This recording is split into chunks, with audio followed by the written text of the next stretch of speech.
Amigos, el caso del homicidio a Noelia, la chica de 25 años en Cataluña, ha dado la vuelta al mundo, hasta el punto que el Departamento de Estado en Norteamérica, en Estados Unidos, ha abierto una investigación por ese homicidio.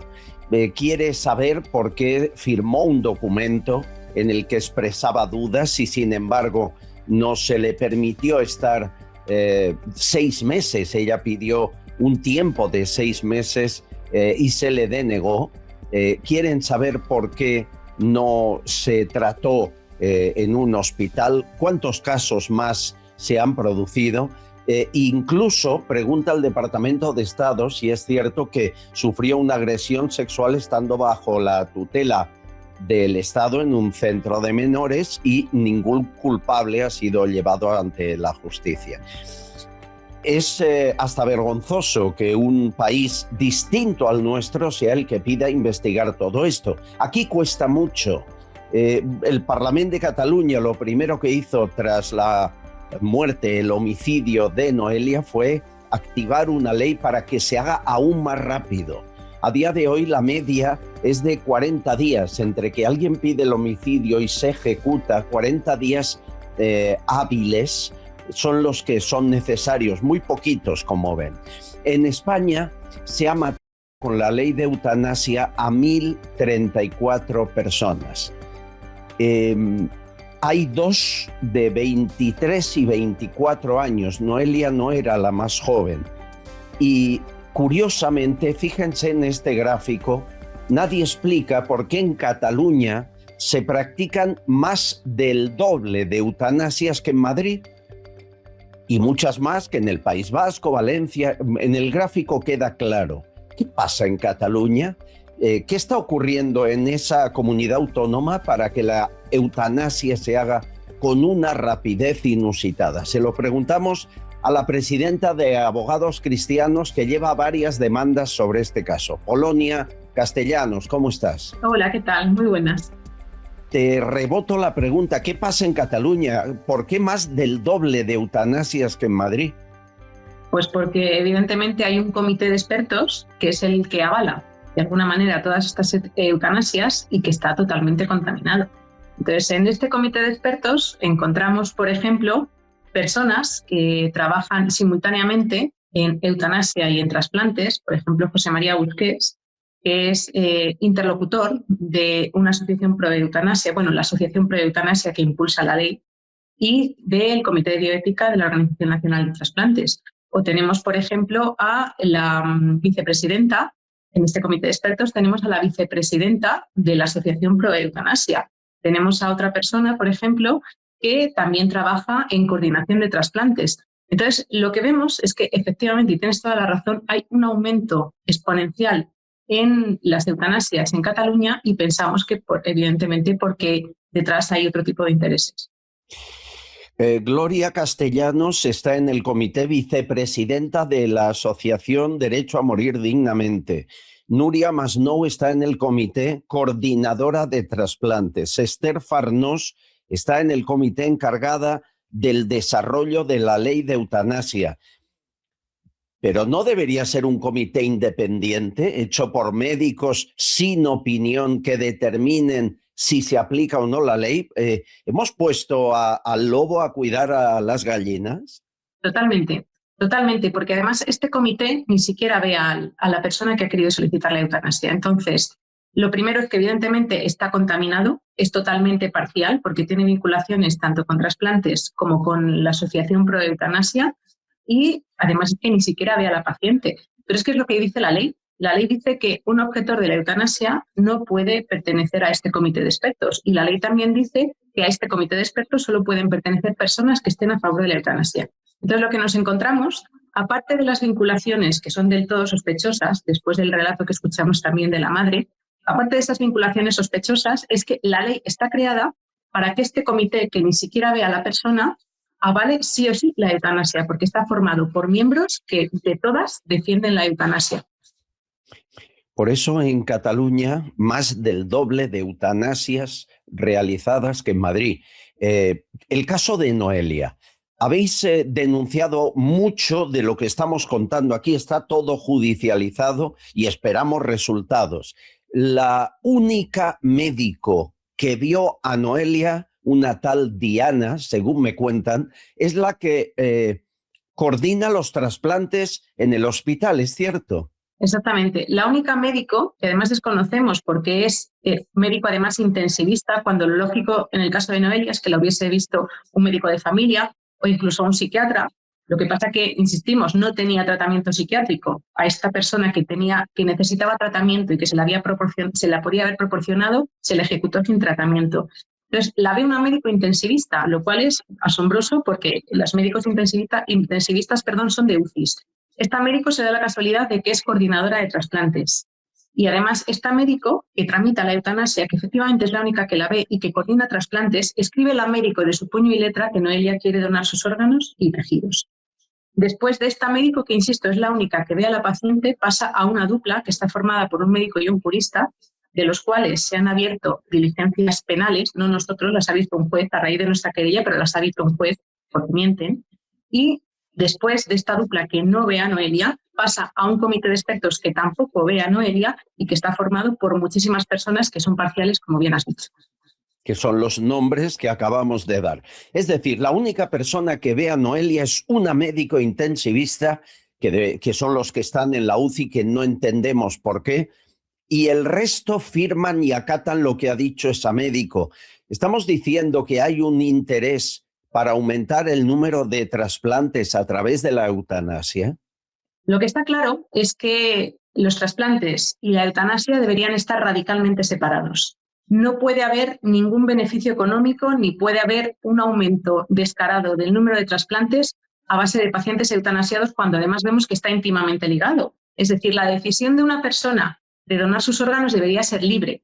Y cuando la tramitadora de una eutanasia es la coordinadora de trasplantes, entendemos que esta decisión libre evidentemente no es. Además, insisto, el relato de la madre habla de todas las presiones que recibió. Por lo tanto, lo que decimos es, si la eutanasia y los trasplantes no están separados como deberían estar y no hay libertad para decidir, sino que hay presiones y coacción, entonces los órganos de personas eutanasiadas no deberían poder ser donados ni poder ser trasplantados, porque evidentemente hay un conflicto de intereses que va muchísimo más allá. Comités de expertos creados por asociaciones pro eutanasia, médicos que están en la Organización Nacional del Trasplante, que son los que deciden. Es todo muy opaco, muy sucio, aparentemente, cuando estamos hablando de vidas humanas, que es básico. Publicasteis un documento, al menos a mí me llegó, de qué hace el Servicio Andaluz de Salud.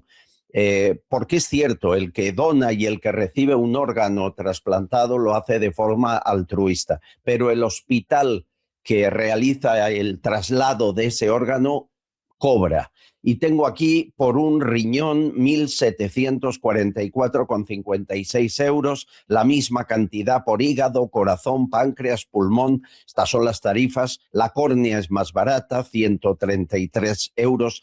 Esto es lo que recibe el personal licenciado sanitario especialista por cada extracción. Luego, para cubrir costes de personal técnico, por ejemplo, un riñón, 536 euros más. Es decir, por cada órgano trasplantado, el hospital recibe unos 2.300 euros. No lo entiendo. Si los médicos ya cobran su sueldo, ¿por qué han de recibir un plus por órgano trasplantado? Es mucho más, es lo que has dicho, pero mucho más, porque en la misma resolución de la Junta de Andalucía, si vas más abajo, el hospital, por cada programa de trasplantes, me parece que es por un programa de trasplantes recibe casi 200.000 euros y por 2 programas de trasplantes recibe casi 400.000 euros. Entonces es muchísimo más dinero. Efectivamente que partiendo, y yo personalmente estoy por supuesto a favor de la donación de trasplantes porque como muy bien has dicho, ni el que dona recibe, ni cobra nada, ni el que recibe. O sea que es algo totalmente altruista. Pero el tema es todo lo que está por el medio. Entonces, todo lo que está por el medio, todos los facultativos, todas las personas que intervienen, especialmente los hospitales, cobran, y cobran mucho. Insisto que en la Junta de Andalucía, casi 200.000 euros por un programa de trasplantes. más lo que cobra el especialista, más lo que cobra el técnico, más todo eso. Entonces, evidentemente que estamos hablando que hay cierto interés económico, insisto, no por el donante ni por el preceptor, cierto interés económico por parte de los facultativos. Si estos facultativos además resulta que tramitan la eutanasia, como ha pasado en el caso de Noelia, es que es algo que es insostenible. Es insostenible cuando además la madre está denunciando precisamente esas presiones hacia su hija, diciéndola que la podían eutanasiar al día siguiente, cuando ni siquiera nos habían contestado de Estrasburgo. Entonces, evidentemente, es muy opaco, es muy Es opaco. muy opaco, pero aquí hay un conflicto de intereses, porque en todo lo que hablamos, quien decide la vida o la muerte de alguien, en el caso de Noelia, que no está bien, que no era capaz de saber lo que le convenía, que había intentado el suicidio y en lugar de ayudarla, la empujamos y la matamos en nombre del Estado, aquí no interviene un juez. Eso es lo que yo no entiendo. Es cierto, el caso de Noelia fue a varios juzgados y al final fue un homicidio, al final la mataron. ¿Por qué hay tan poca intervención judicial y tanto poder a los médicos? Pues la intervención judicial, sobre todo, hay que insistir en que nosotros representábamos al padre, desde la Fundación representábamos al padre que no iba contra su hija, porque la familia es la que más quería a su hija, sino que la familia iba contra la Generalidad de Cataluña, porque autoriza algo que no debería haberse autorizado. Es decir, Noelia, con su discapacidad que tenía como consecuencia de su trastorno mental, recordemos, trastorno límite de la personalidad, depresión crónica, trastorno obsesivo-compulsivo, tenía una discapacidad del 60 y pico %, que luego cuando se tira desde el 5º piso aumenta al 74%. Con esa discapacidad, Noelia no podía haber hecho prácticamente nada. Es decir, si hubiese ido de testigo a un juicio, posiblemente se la hubiese tachado. Seguramente no pudiese haber hecho testamento ante notario por su discapacidad. En cambio, los jueces nos dicen que sí que era consciente para decidir algo tan irreversible y tan importante como acabar con su propia vida, cuando, insisto, no era capaz. De hecho, tenemos ese documento que muy bien dices, en el que ella manifiesta dudas, y la ley nos dice que la voluntad debe ser persistente y constante. Pues no era persistente, porque tenemos un documento firmado por ella misma, en la que no era constante. Entonces, hay que insistir, nosotros vamos contra la Generalidad, la familia va contra la Generalidad de Cataluña. Claro, el problema es que los únicos que aportan testigos, no testigos, periciales, es la Generalidad de Cataluña. Ellos aportan sus propios informes médicos totalmente parciales y nosotros no podemos aportar nada. Entonces, evidentemente, también jugábamos con cartas que estaban marcadas por parte de la Generalidad de Cataluña, porque nosotros no pudimos aportar un médico forense o un perito independiente que certificase cómo estaba Noelia. Aunque bueno, era un hecho probado y contrastado que tenía una discapacidad del 74% y que tenía todos estos trastornos. Así que simplemente con eso hubiese sido suficiente para que un juez hubiese determinado que esta persona tenía su voluntad o su capacidad volitiva totalmente alterada y no podía decidir sobre esto. Pero vemos el interés desmedido de la Generalidad de Cataluña, y yo no sé si lo he dicho ya en alguna ocasión, pero para mí de todo este caso lo que más me ha sorprendido es cómo la Generalidad de Cataluña insistía e insistía en acabar con la vida de Noelia. Cada vez que ganábamos unos cautelares recurría y recurría y recurría, teniendo en cuenta que éramos los abogados de una familia que lo único que quería era salvar la vida de su hija. Que yo entiendo que ahí la Generalidad de Cataluña se tenía que haber echado a un lado, que es una familia intentando salvar a su hija y que la den tratamiento. En cambio, ellos insistían e insistían e insistían en acabar con la vida de Noelia, sin ponerle ningún tratamiento.